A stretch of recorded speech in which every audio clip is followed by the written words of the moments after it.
masih banyak kemiskinan di sana sini. Segelintir elit menguasai 50% kekayaan nasional.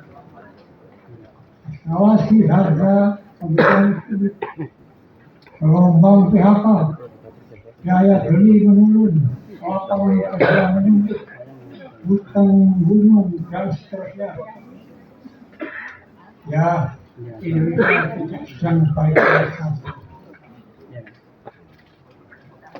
Ada paradoks situasi dan kondisi menghantui ibu tertinggi. Kembali ke tema simposium, kenapa kembali ke Pancasila dan Undang-Undang Dasar 1945? Jurnalis Merdeka Indonesia, News Live, News Update terpercaya. Klik subscribe. Waalaikumsalam warahmatullahi wabarakatuh. Ketua Yayasan Universitas Jalabaya, Bapak Dr. Mustar Putra Jaya Ahli. Yang saya hormati Ketua Universitas Jalabaya, Profesor Dr. Haji Fauzi Yusuf Hasibuan, SH. Yang saya hormati Jenderal Purnawirawan Agus Rafi Susanto Purnomo, yang saya hormati Pak Sudesno, datang jauh dari Jogja, yang saya hormati adalah hasil kerja Abdul Latif dari Universitas Jalabaya, yang saya hormati Bapak Dr. Rahman, SC, MSc,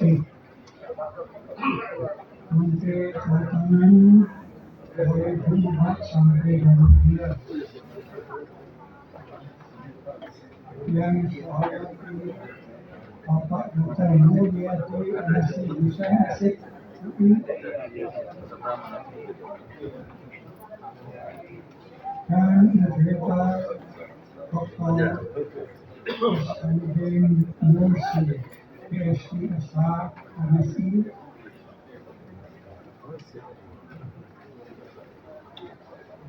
dan yang saya banggakan seluruh pengurus dan anggota Presidium Konstitusi kembali ke Pancasila dan Undang-Undang Dasar 1945 hadirin sekalian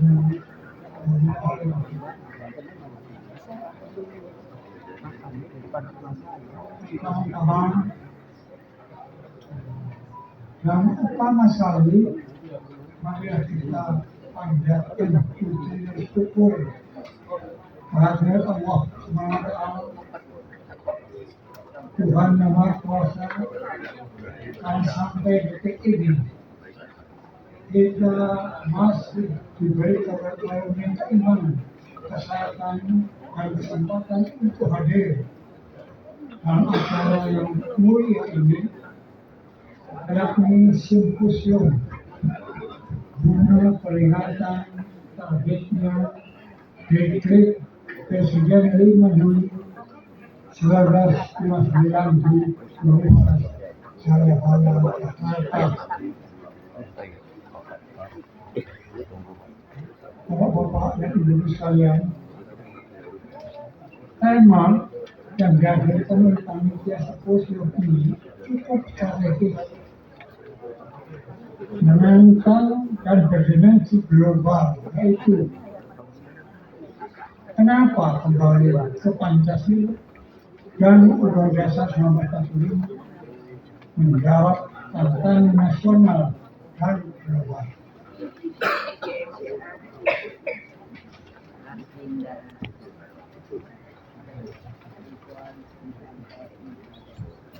Tema ini saya katakan strategis, wakil berdangkal, karena berhubungan dengan masa depan nasib bangsa dan negara, serta anak cucu nanti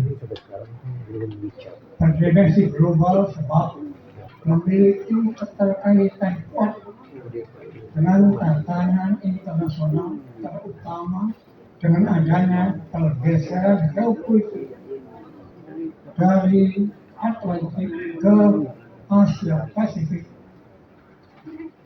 Selain itu, gejolak politik, ekonomi, dan militer dunia internasional menghamparkan ketidakpastian, kompleksitas, dan tidak berstruktur pada dimensi pengaruh dominasi dan hegemoni. Untuk itu, setiap negara ditantang untuk menjawabnya sesuai dengan fondasi visi dan misi negara itu sendiri dengan mengutamakan kepentingan bangsanya. Indonesia di satu sisi dinilai banyak entitas global sebagai epicentrum dalam pergeseran tersebut karena faktor geoposisi silang di antara dua benua dan dua samudera, di samping kekayaan alam yang berlimpah, pasar yang potensial para faktor demografi, tempat memutar ulang kapital, dan sebagainya. Namun di sisi lain masih banyak kemiskinan di sana sini. Segelintir elit menguasai 50% lebih kekayaan nasional. Awasi harga kebutuhan hidup, gelombang PHK, daya beli menurun, lapangan kerja menumpuk, hutang gunung, dan seterusnya. Ya, Indonesia tidak sedang baik-baik saja. Ada paradoks situasi dan kondisi menghantui ibu pertiwi. Kembali ke tema simposium, kenapa kembali ke Pancasila Undang-Undang Dasar 1945? Sebab semenjak Undang-Undang Dasar 1945, halnya pendiri bangsa kita diamandemen 4 kali pada tahun 1999 hingga 2002 oleh para oknum reformis. Seketika konstitusi kita berubah menjadi materialistis, hedonis, individualis, liberal, dan kapitalistik. Untuk itu titik awalnya. Beginilah akar masalah. Bahkan apabila konstitusi ini telah meninggalkan Pancasila selaku norma hukum tertinggi dan mengabaikan Pancasila sebagai filosofi Syahronslah, sebagai wakil ketua Dewan Pengarah PBB, saya melihat kebutuhan mendesak memvitalisasi kehidupan nasional berbasis Pancasila. Sehingga Pancasila yang merupakan ideologi bangsa menjadi benteng pertahanan dan ketahanan nasional dalam mencermati tantangan, ancaman, dan gangguan global.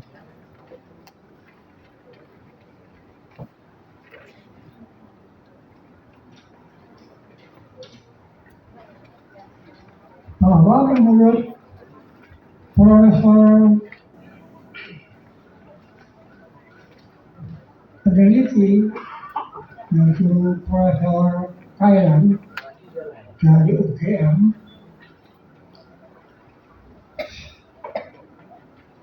selain 97% pasal-pasal di Batang Tujuh telah diganti, bab penjelasan dihapus, juga antara pembukaan dengan batang tubuh kini sudah tidak menyambung lagi.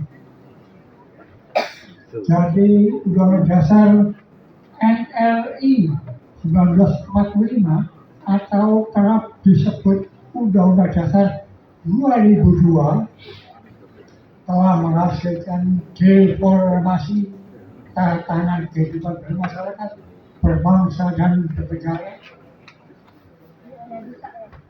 Amandemen 4 kali justru mengobrak-abrik konstitusi, bukan hanya merusak tatanan bernegara, juga telah merusak modal sosial, modal politik, modal ekonomi, dan modal kultural bangsa Indonesia.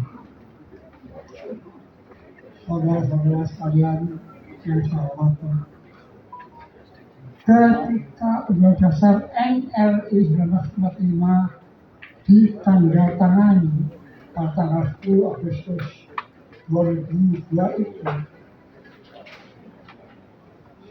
sejak saat itu rakyat sudah tidak lagi berdaulat. Hal ini ditandai oleh beberapa hal, antara lain: satu, diturunkannya derajat dan status MPR Republik Indonesia dari lembaga tertinggi negara menjadi lembaga tinggi setinggi BPK, MK, DPR, dan DPD dan lainnya.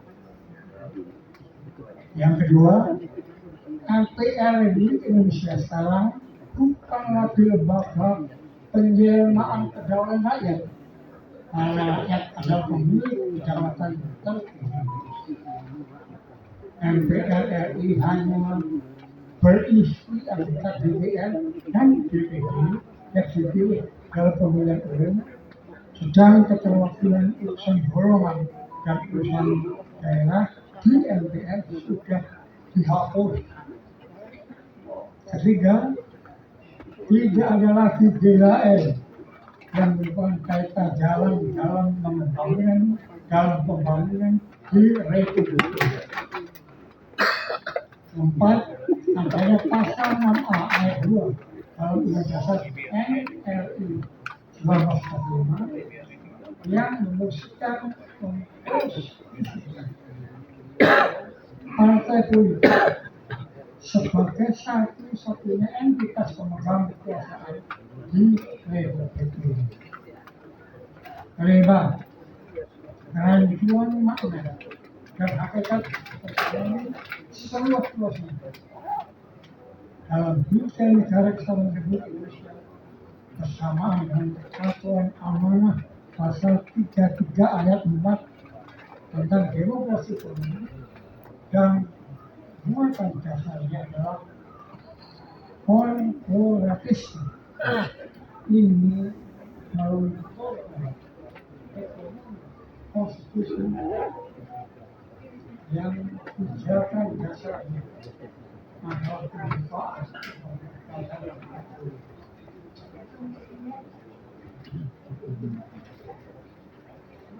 Jelas praktek Undang-Undang Dasar NRI 1945 alias Undang-Undang 2002 itu telah mengubah kedaulatan rakyat menjadi kedaulatan partai politik. Maka konsekuensi logis dari implikasi timbul apa yang disebut politisasi di semua lini di kehidupan berbangsa dan bernegara ini. Dan politisasi itu memunculkan intervensi, kriminalisasi, kapitalisasi, dan lain-lain dalam kehidupan berbangsa dan bernegara. Presiden pun menerjemahkan pemegang kekuasaan tertinggi sebagai I am the law. Itulah authoritarian legalism yang dampak pada hukum dijual belikan sehingga keadaan sudah hanya milik pemegang kekuasaan politik dan kekuasaan bisnis. Bapak-bapak ibu sekalian, peserta ibu acara ibarat orang berjalan, bangsa ini telah tersesat jauh akibat mengabaikan dan konstitusi warisan para pendiri bangsa. Muncul beragam propaganda dan agitasi. Contohnya adanya Kwame, hanya Freddy bahwa kita kembali ke UUD 1945 asli identik dengan kembali ke era Orde Baru. Hal itu merupakan cara pandang terbatas dan keliru sekali. Salah besar. Kenapa? Karena baik Orde Lama Orde Baru sebenarnya belum melaksanakan Undang-Undang Dasar 1945 dan konstitusi. Banyak manipulasi di dalam nama program dan situasional. Dan terlebih lagi pada orang berorde sekarang reformasi tak lagi sekedar dimanipulatif, tetapi malah disumpahkan secara brutal melalui sistem perdagangan kita. Saudara sekalian yang saya hormati dan saya banggakan, bahwa DPR Presiden Pemilu 1999 secara de jure masih berlaku karena MPR RI 1999 2004 masa kepemimpinannya oleh Amin Rais saat menetapkan Undang-Undang Dasar RI 1945 tanggal 10 Agustus 2002 tidak pernah mencapai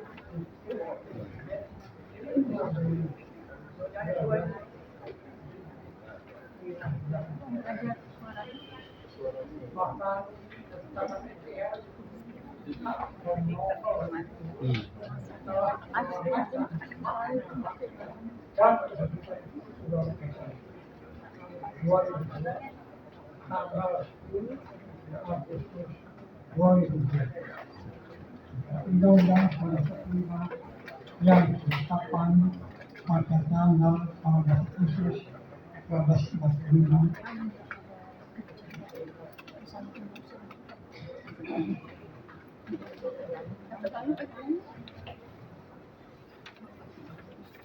dan dilakukan kembali dengan Dekret Presiden 1559 serta ditentukan secara aklamasi pada 22 Juni 1999 oleh DPR. Pertanyaan ini juga menunjukkan, saya ulangi, pernyataan ini juga menunjukkan bukti bahwa Undang-Undang Dasar 45 yang ditetapkan 18 Agustus 1965 adalah naskah asli karena merupakan jawaban waktu juga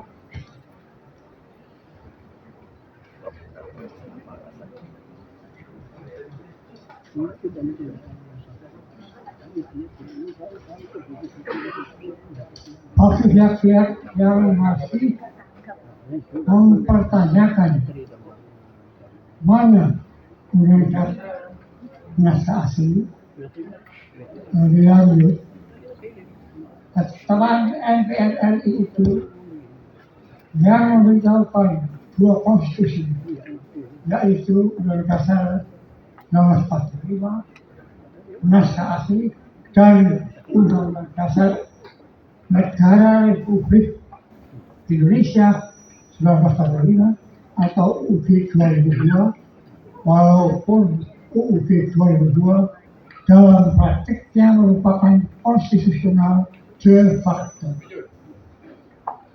yaitu dengan keterangan MPR ini lahir berbagai kerancuan, berbagai data kehidupan berbangsa dan bernegara, serta persoalan bermasyarakat yang tidak terselesaikan secara tuntas.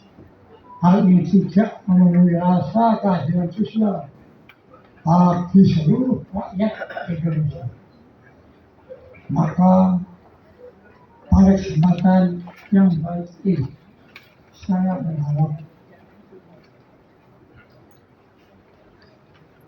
bahwa peringatan diklat Presiden 1959 di Jayabaya menjadi momentum untuk semua pihak dan segenap anak bangsa untuk menggelorkan kembali Undang-Undang Dasar 1945 tanggal 18 Agustus 1945.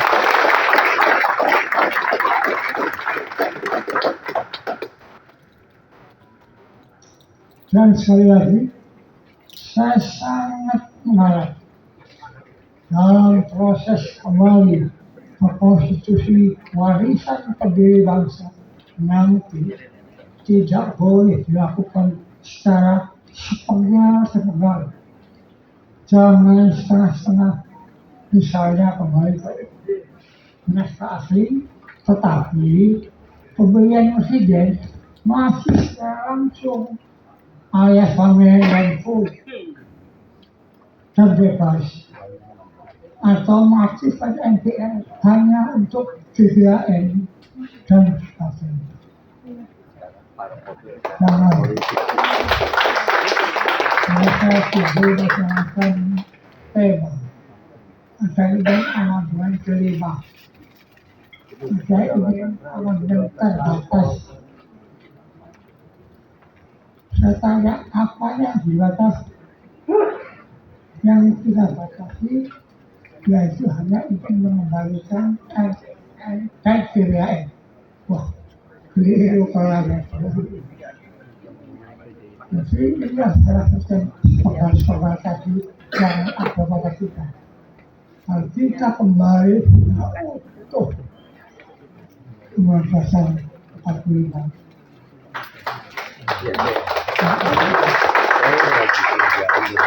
Dan akuisisinya kepala atau bukan dulu akan cukup dan kejelasan. Memang lahirnya beda-beda. Kepala dan batang tubuh lahir pada proklamasi. Proklamasi dan disahkan pada tanggal 18 Agustus 14. Tapi satu tahun kemudian, proses umumnya saya anggota BPUPK menambahkan penjelasan. Karena dengan membaca penjelasan, maka kita akan memahami maksud atau suasana kebatinan daripada bapak-bapak kita itu waktu merumuskan partai-partai IT. Kok sekarang itu dihapuskan? Penjelasan di awal menjadi ayat bab dan juga akan didorong masuk ke keadilan. Kok ada? Atau ada biarkan justru kebaikan. Semua itu saja kebaikan. Itu yang kita pesan kalau Bapak, Ibu, dengan kawan-kawan bangsa ini kasihan atau ucapan yang agak berbeda. Mohon segera disinkronkan. Jangan berprotes, jangan. Mari kita sinkronkan kembali, musyawarahkan, tunjukkan historis yang tepat step by step ya, dan akhirnya akan dimengerti oleh seluruh masyarakat. Memang saat ini ada yang mengatakan nanti kita untuk pada saat mengembalikan gagasan hasil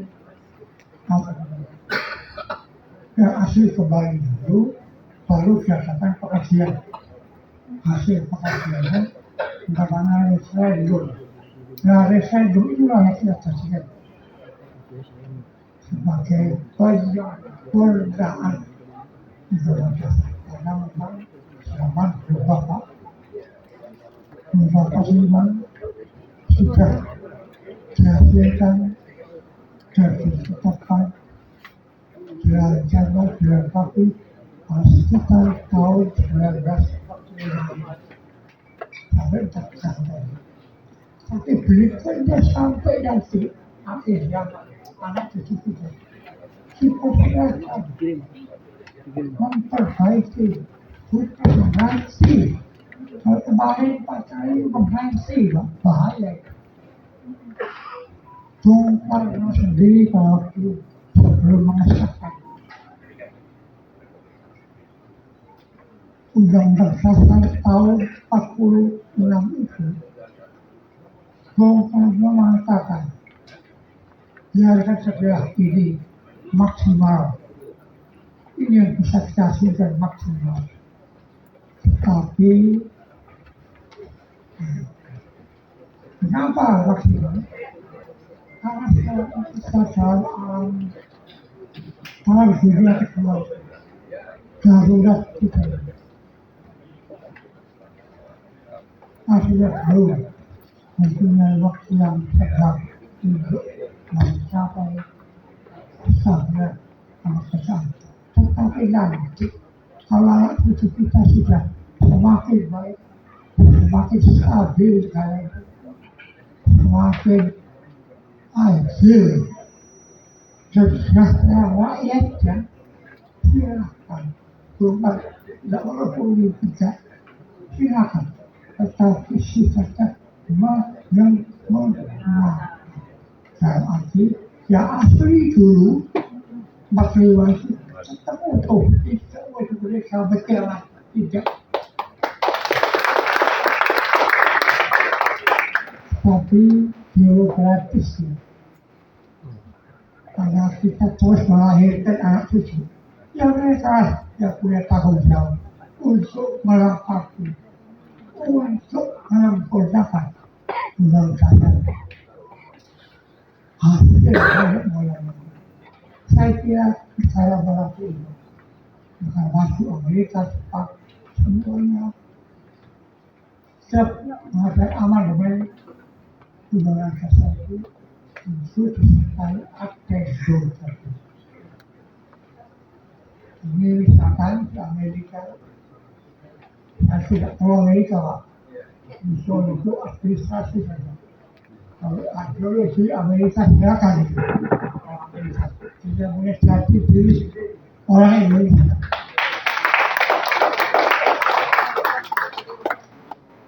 Orang Amerika saat ini umurnya 100 tahun. Sudah 27 kali mengamandemen undang-undang kita tadi. Itu selalu seperti tadi ada itu orang kita.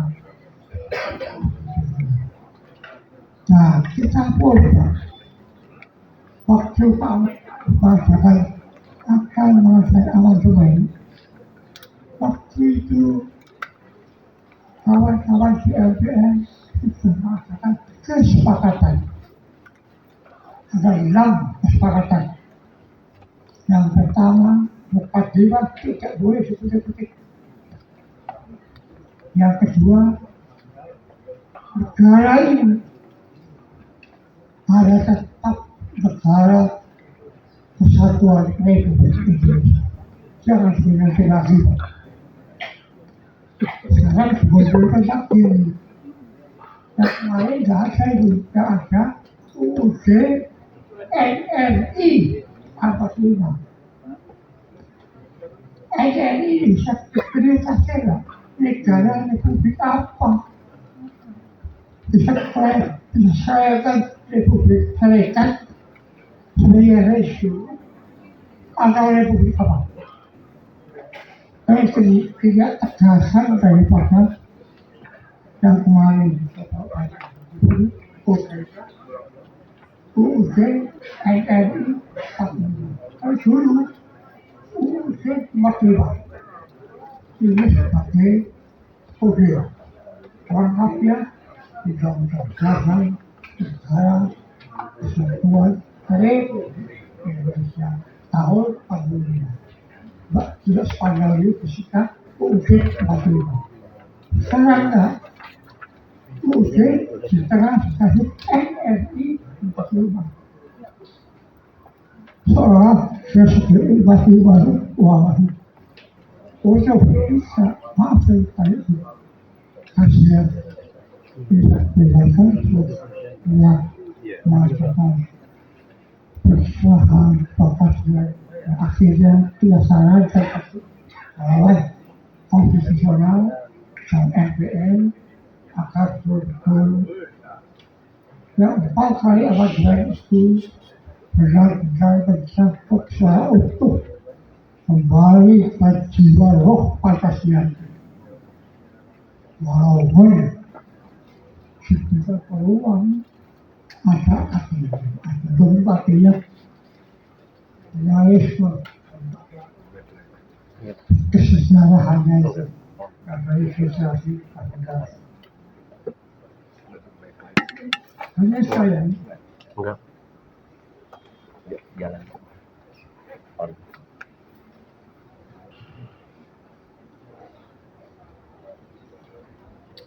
Namun kesempatan yang baik ini saya berharap bahwa peringatan Dekret Presiden 1959 di Jayabaya menjadi momentum untuk semua pihak dan segenap anak bangsa untuk menggelorakan kembali demokrasi.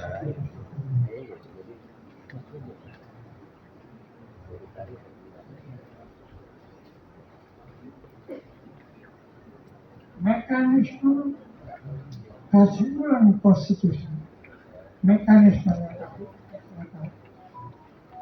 muncul harus kembali dulu naskah asli sesuai dengan pendiri bangsa. Titik adapun perubahan penguatan dan atau penyempurnaannya masih konstitusi dalam rangka menyikapi perubahan zaman dilakukan dengan teknik teknologi.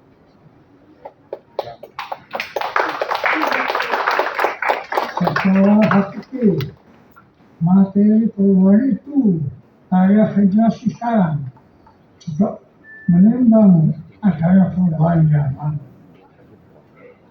Ini karena kita menyadari pentingnya mengadaptasi dan mengadopsi dinamika alam semesta sekaligus memahami secara mendalam Undang Dasar 1945 naskah asli adalah kitab suci yang sudah disampaikan.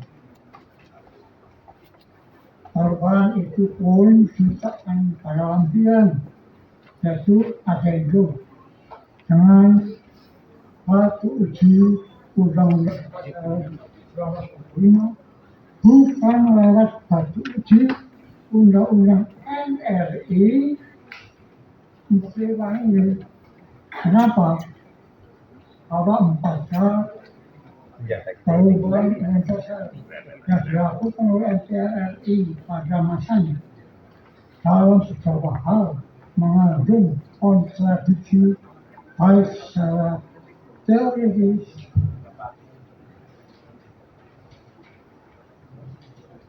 konseptual maupun dalam praktek ketatanegaraan. Tak bisa dijadikan referensi alias batu uji. Skripsi, tesis atau disertasi pasti ditolak. Tidak bila jika teori dan konsepsinya inkonsistensi. Membuatnya pasti dikatakan sebagai tidak lulus. Maka tidak adanya kerangka acuan atau naskah akademik dalam perubahan Undang Dasar 1945 silam merupakan penyebab selain timbulnya inkonsistensi konsep dalam mengatur muatan materi Undang Dasar dan tidak melibatkan rakyat. Jika terdapat inkonsistensi substansi baik yuridis maupun teoritis. Inilah alasan utama mengapa batu uji dalam penyempurnaan nanti harus ada Undang-Undang Dasar 1945 naskah asli.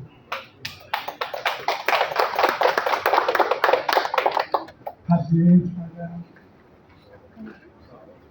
terakhir saya ingatkan kepada saudara-saudara sekalian bahwa NKRI ini didirikan oleh para pendiri bangsa dengan semangat wala tafarraqu.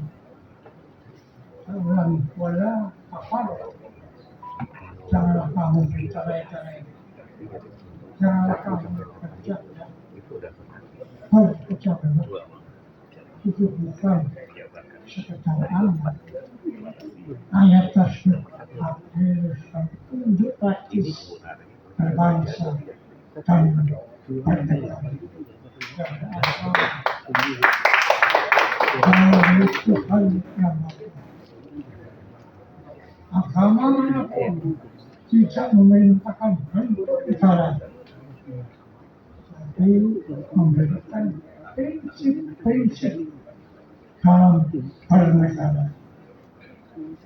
Prinsip ketuhanan contohnya, atau prinsip kemanusiaan, persatuan, prinsip musyawarah, kejujuran, ataupun prinsip penguatan kaum yang lemah dan seterusnya. Hadirin sekalian, demikianlah sambutan kami atas musim ini. Semoga bisa menjadi daya ungkit sebagai elemen bangsa untuk menyatukan doa bersama demi tegaknya kedaulatan bangsa di berbagai kata sebagai daya yang tidak sporadis dan pecah serta menjadi jawaban dalam rangka kembali ke Pancasila dan Undang Dasar 45 warisan negeri bangsa.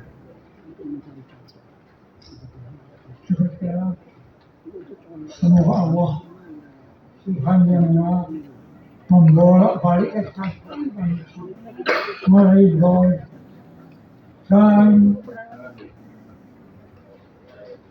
memberikan orang pasti tahu.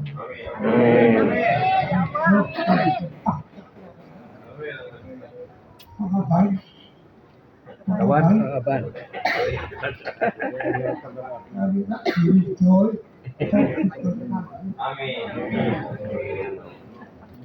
Lepas tu hari ni value dari Allah.